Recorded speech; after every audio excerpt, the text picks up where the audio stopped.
de hoje vai ser planejamento e direito à educação. Por que será que os professores precisam fazer planejamento? A escola é um ambiente complexo. Eu digo que a escola tem múltiplas camadas, né? Vamos pensar numa sala de aula de uma escola ou numa instituição de ensino superior. Ali você tem um universo de pessoas com realidades próprias, com histórias distintas, que estão em busca de se desenvolver como ser humano, de desenvolver a sua própria cidadania. E mais do que isso, né? Pensa nas responsabilidades da escola como se ela fosse uma cebola. Então, assim, na primeira casca, a escola, né, a instituição de ensino superior, elas têm por obrigação a socialização, o desenvolvimento dos direitos humanos, do respeito. Mas numa camada mais interna, as escolas, as instituições de ensino superior, elas também têm um dever de preparar as pessoas para exercerem a cidadania, também para preparar para o mundo do trabalho. Isso está nos documentos legais. Mas tem um núcleo que é a função principal da escola e principal das instituições de ensino superior, que é democratizar o saber. Que saber, professora? O saber que foi construído historicamente pela humanidade. Então, imagina na Grécia clássica, quando um raio caía. Caiu um raio, atingiu, matou uma pessoa, matou um animal. Como essa explicação ela era desenvolvida? Porque o ser humano tem necessidade de explicar os acontecimentos, principalmente um acontecimento extremo como esse. Então, os gregos, eles, né, em determinado momento, eles lançariam mão das explicações mitológicas. Então, né, uma força, algo maior, veio castigar aquele ser humano, né, ou aquele animal. Mas hoje, milênios depois, com o desenvolvimento da física, com o desenvolvimento das ciências, com o desenvolvimento da matemática, quando a gente tem um raio e esse raio atinge alguém, né, ou um animal, ou uma casa, ou uma árvore, e isso causa uma grande repercussão, o ser humano ele não vai mais explicar de forma mitológica. Por quê? Entre a explicação dada mitologicamente e a explicação de hoje, oferecida pela ciência, oferecida pelos equipamentos que nós temos para medir essa questão das descargas elétricas, teve um tempo. E esse tempo que a humanidade levou da mitologia até os dias de hoje, foi capaz de fornecer ao ser humano explicações dos fenômenos.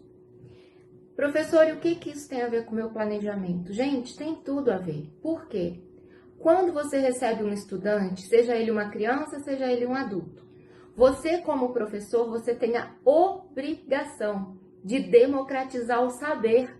E que saber é esse? O saber que foi construído pela humanidade. E esse saber construído pela humanidade, ele precisa ser democratizado.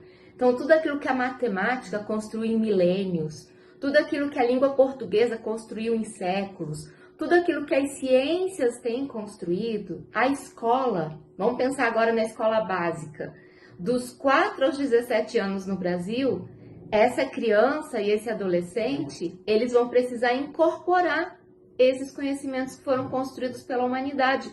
Isso não é uma tarefa fácil e por isso ela precisa ser planejada. Alguns conteúdos já foram selecionados pelo Estado brasileiro e esses conteúdos, eles estão expressos nos documentos legais, por exemplo, a Base Nacional Comum Curricular, não é um currículo, mas é uma orientação curricular. Cada unidade federativa também já fez essas escolhas e tem o seu próprio currículo. E cada escola tem uma proposta pedagógica, como ela vai lidar com esse conjunto de conhecimentos que são direitos das crianças, dos adolescentes e dos adultos. Os adultos também têm os documentos legais em cada curso, né, em cada projeto de curso que eles precisam adquirir, construir ao longo do seu percurso acadêmico. E tudo isso não é feito de forma aleatória, precisa ser pensado em perspectiva metodológica, em avaliação. Por exemplo, quando a gente começa um planejamento, a gente precisa conhecer a história dessa comunidade que nós estamos trabalhando. quais são os valores, quais são os fatores que limitam essas pessoas alcançarem, né, e construírem esse conhecimento, terem acesso a esse conhecimento.